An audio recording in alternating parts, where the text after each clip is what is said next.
Hey singers, today I want to talk to you about efficient breathing for singing. So if you find that you run out of breath before the end of a long phrase, and there are so many worship songs that just run phrase into phrase into phrase, and so if you don't plan your breath beforehand, you know you're going to run out of air.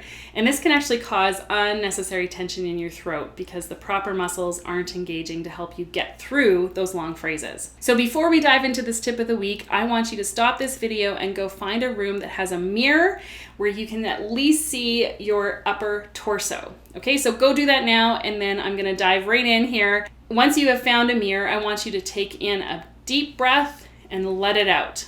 So we breathe in and let it out, and watch what you're seeing happen as you breathe. What do you feel? So oftentimes, singers are gonna see their chest and shoulders rising. And that's totally logical because our lungs sit up here in our body. So our chest and our shoulders are helping expand those spongy organs and expanding them up and out. So this is more of an emergency breath when we need a quick of oxygen or we're trying to get air in really fast. We're going to feel that expansion up top. However, there are no supportive muscles. So the chest is just going to rise up, but then gravity drops it back down. So in terms of getting enough air in for those longer phrases or for control, you're not going to find it there. So let's see if we can drop this down further into the body. If you can put your hands on your rib cage.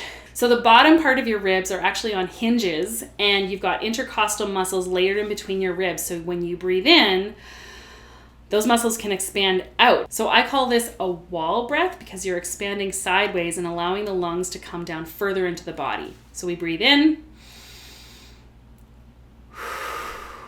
You can breathe in through your mouth or nose, it doesn't matter.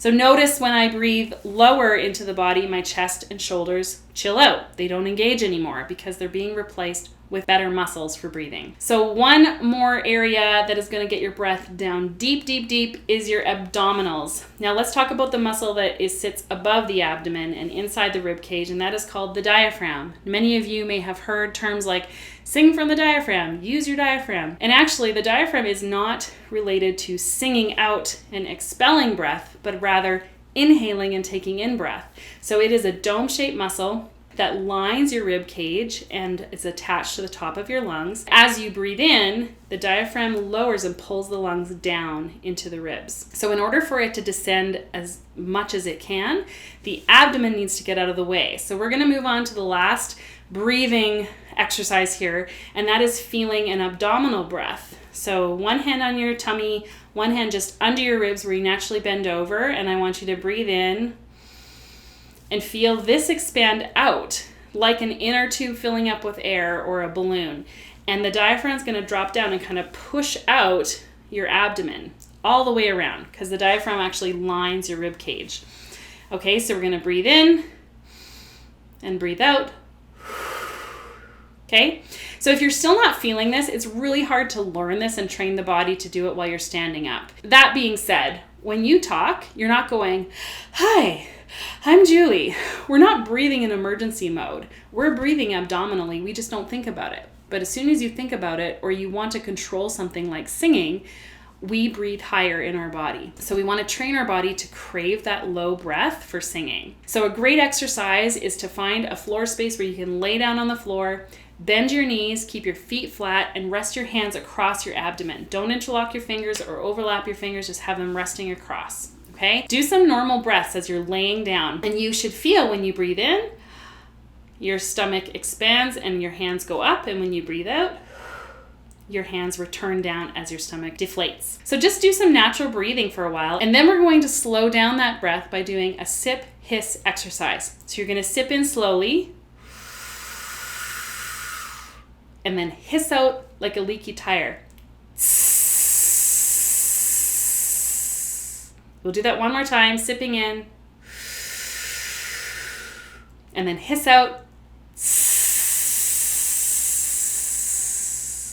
So do that about 10 times and see if each time you can expand a little further and then hiss out a little further, really going to the extreme ends of your muscle expansion. So once you've done that on the floor position, try standing back up, standing in front of a mirror, where now you're taking your body off the floor into an upright position, hands back into that, one on the side, one on your tummy, and see if you can feel that sip hiss. Slow down your breath and expand down here so that your chest and shoulders are chilled out, and you might even feel a little bit of expansion on your ribs, and that's great because we kind of want a combination of that really low breath, moving that diaphragm down. And so that is all about inhaling for breathing. So in the next video, we will talk about breath support and how all those muscles that you've just set up are going to help you with singing. All right, so happy breathing this week, everyone, and I hope you have a good one.